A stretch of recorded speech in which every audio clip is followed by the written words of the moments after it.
പ്രഹ്ലാദൻ പള്ളിക്കൽ ബസാറിൽ മുമ്പ് ജി.കെയുടെ പ്രഭാഷണങ്ങൾ കേട്ടിട്ടുണ്ട്. അന്നും ഇന്നും എന്നിലുള്ളൊരു സംശയം, മതം എന്നത് മനുഷ്യനുണ്ടാക്കിയത് തന്നെയാണ്.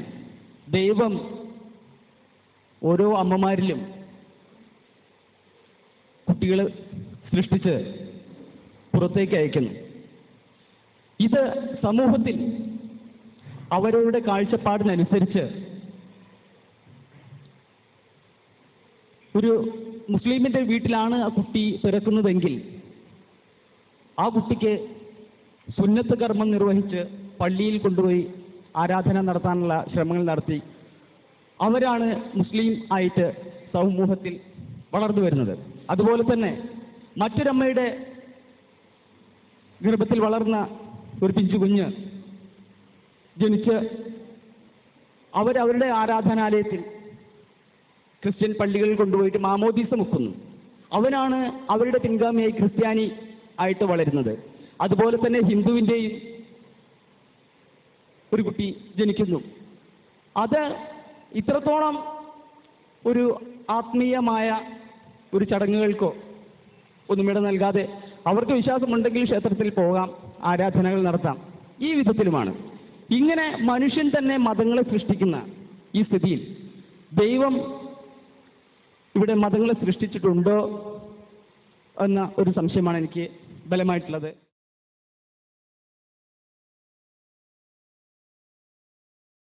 യഥാർത്ഥത്തിൽ ദൈവം മതങ്ങൾ ഉണ്ടാക്കിയിട്ടില്ല.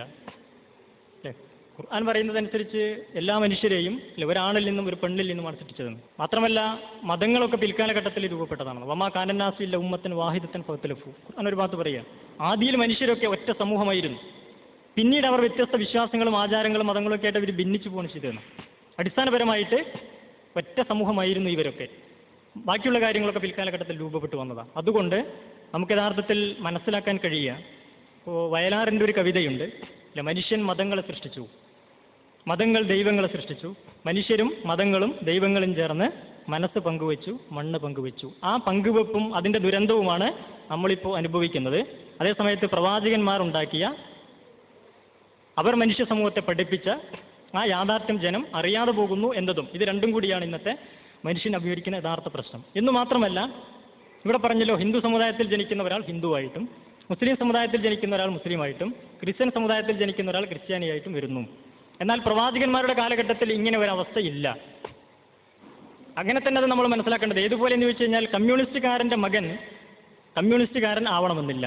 കമ്മ്യൂണിസ്റ്റ് ആശയം അംഗീകരിച്ച് ജീവിക്കുമ്പോഴേ അവൻ കമ്മ്യൂണിസ്റ്റുകാരനാവുന്നുള്ളൂ എന്നതുപോലെ ഇപ്പോൾ ഖുർആനിൻ്റെ ഒരു അധ്യാപനം അനുസരിച്ച് യഥാർത്ഥത്തിൽ പ്രവാചകന്മാർ മുസ്ലിങ്ങളായിരുന്നു. പക്ഷെ ആ പറയുന്നതിൻ്റെ അർത്ഥം നമ്മൾ ഇന്ന് വിചാരിക്കുന്നത് പോലത്തെ മുസ്ലിം സമുദായത്തിൽപ്പെട്ടവരായിരുന്നു ഒരു ജാതി എന്ന അർത്ഥത്തിലല്ല. മുസ്ലിം എന്ന വാക്കിൻ്റെ അർത്ഥം അറബിയിൽ അനുസരിക്കുന്നവനെന്നാണ്. ദൈവത്തെ ആരനുസരിക്കുന്നുവോ അവനാണ് മുസ്ലിം. ആ അർത്ഥത്തിൽ ചരാചരങ്ങളൊക്കെ മുസ്ലിം എന്ന അവസ്ഥയിലാണെന്ന് അറബിയിൽ പറഞ്ഞാൽ. സൂര്യൻ കിഴക്കുദിക്കുന്നു, പടിഞ്ഞാറ് അസ്തമിക്കുന്നു, അല്ലെ, വായുവും വെള്ളവും ഇവിടെയുള്ള എല്ലാ ചരാചരങ്ങളും ദൈവത്തെ അനുസരിച്ചുകൊണ്ടാണ് നിലനിൽക്കുന്നത്.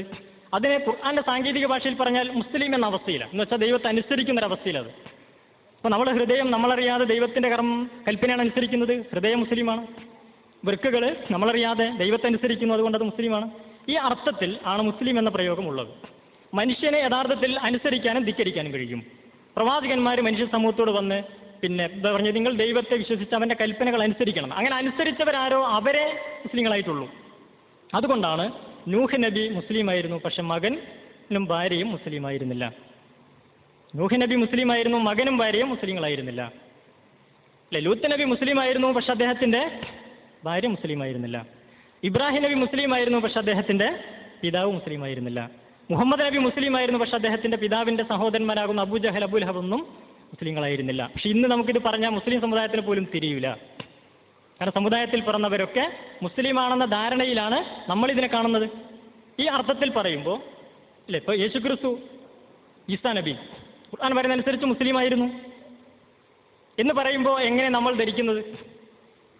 നാം പറയുന്നത് ദൈവത്തെ അനുസരിക്കുന്ന അർത്ഥത്തിലായിരുന്നു എന്ന അർത്ഥത്തിലാണ്. അങ്ങനെയാണ് അതിനെ നമ്മൾ കാണുന്നത്. ആ അർത്ഥത്തിൽ എല്ലാ പ്രവാചകന്മാരും അതായിരുന്നു.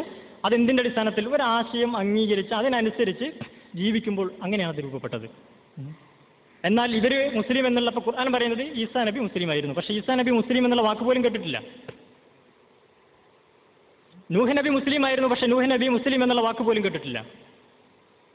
എന്ന് പറഞ്ഞാൽ അതിൻ്റെ അർത്ഥം എന്താണെന്ന് വെച്ച് കഴിഞ്ഞാൽ മുസ്ലിം എന്ന് ഖുർആൻ പ്രയോഗിച്ചത് ഒരു ജാതിക്കുള്ള പേരല്ല, ഒരു നിലപാടിനുള്ള പേരാണ്.